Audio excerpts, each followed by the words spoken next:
Hello, my name is Johnathan Refutation, and I'll be doing a refutation speech on my opponent's claim of fact that drinking milk is an ineffective approach to healthy bones. Their secondary claims were that milk is unavailable to many as a source of nutrients.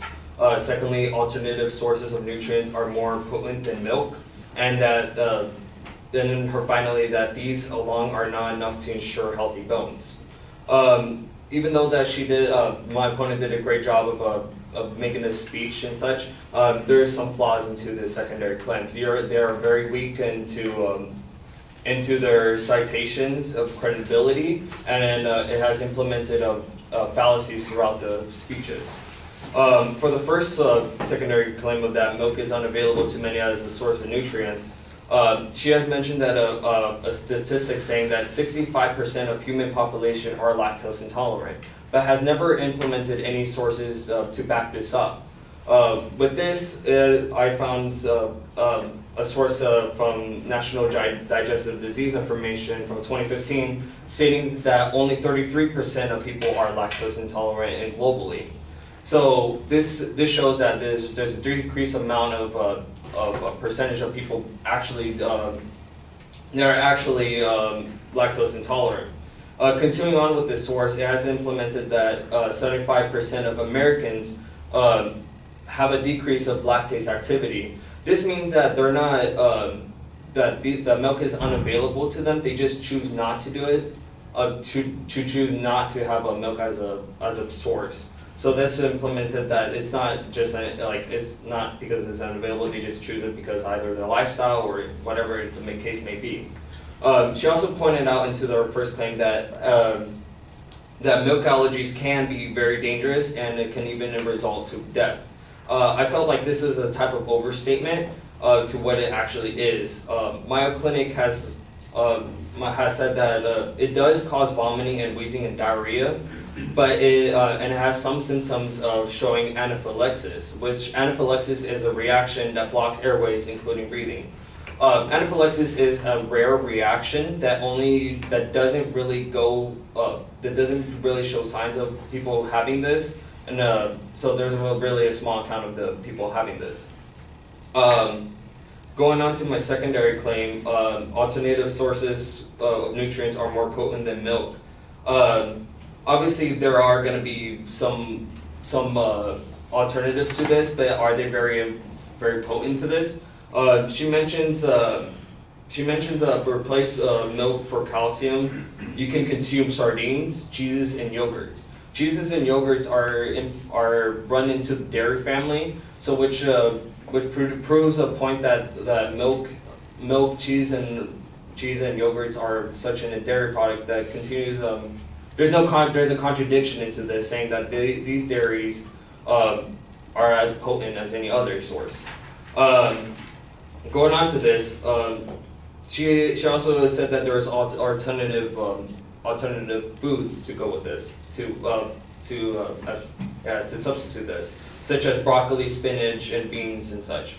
But the amount of quantity that you need to supplement to equal amount of 1 cup is a lot. Such as for broccoli, you need 4 cups to implement for calcium, 4 cups of spinach, and 10 cups of beans, which is really a lot of a large quantity just to get the amount of nutrients in one amount of milk. So lastly, in my last claim, she mentions that these alone are not enough to ensure healthy bones. So she kept on saying the points about how you must work out to continue to make healthy bones, cut down sodium and such like this. But none of them really prove a point of why you should still not drink milk and how it's an effective way. Because I could still continue drinking milk and work out and such and continue having healthy bones throughout my daily lifestyle.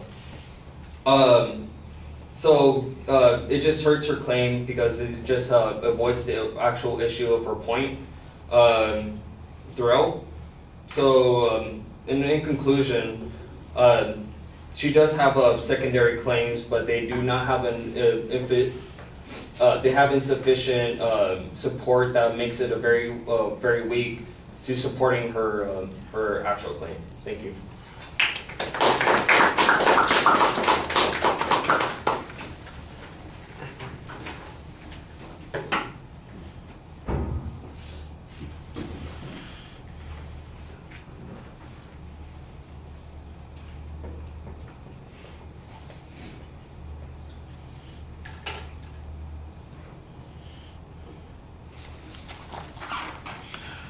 The organizational stuff starts off fine. On the first point, I thought you had a direct response immediately suggesting that there's no evidence from the advocate on this point. They've asserted the 65% number. It's actually 33%, so it's far smaller than the advocate presents. So you've got a direct piece of information that applies to that issue. Your argument about the 75%, that's a little bit confusing, but I guess it sounds like this is mostly people who've voluntarily stopped consuming milk, not that it's unavailable to them, but they've chosen not to consume it. I think that part is relatively clear. I don't remember if that applies directly to what the advocate's talking about. That would, I think, the application there, I think, needs to be a little bit clearer.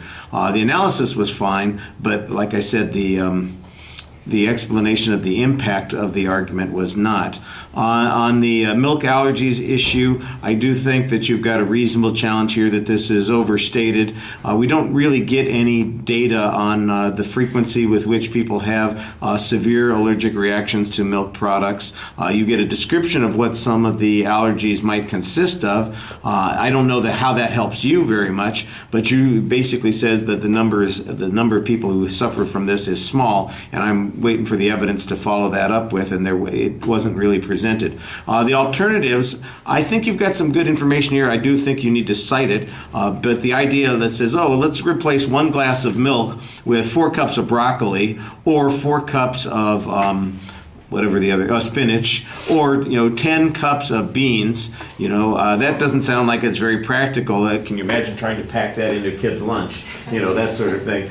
Make sure you eat your 4 cups of broccoli, that instead of drinking your little container of milk sort of thing. I think that's the argument that's always been made, that this was a calcium-rich product that's easy for people to consume in comparison to the alternatives. Sure, there's calcium available in other kinds of foods, but I think you've got a good argument on this. By the way, I do think you need a source citation on that. I don't doubt that your numbers are true on this point. I just think that you need to cite it a little bit more. I also like the argument that you made right above that says, look, cheese and yogurt are in fact dairy products that are mostly derived from milk products, and so in essence, they would be unavailable to the same group in the first category. If you're lactose intolerant, you can't be eating cheese and yogurt either because they have lactose in them, that sort of thing. One interesting idea, by the way, just a thought, can't people consume milk that still is enriched with calcium that is lactose free? Isn't that a product that's available? If it is, that seems like that would be an easy answer to this argument. Not having consumed a lot of lactose-free milk, I don't know exactly what kinds of nutrients it loses, but that might be a potential answer on that point. All right. All right, that's fine. Thank you.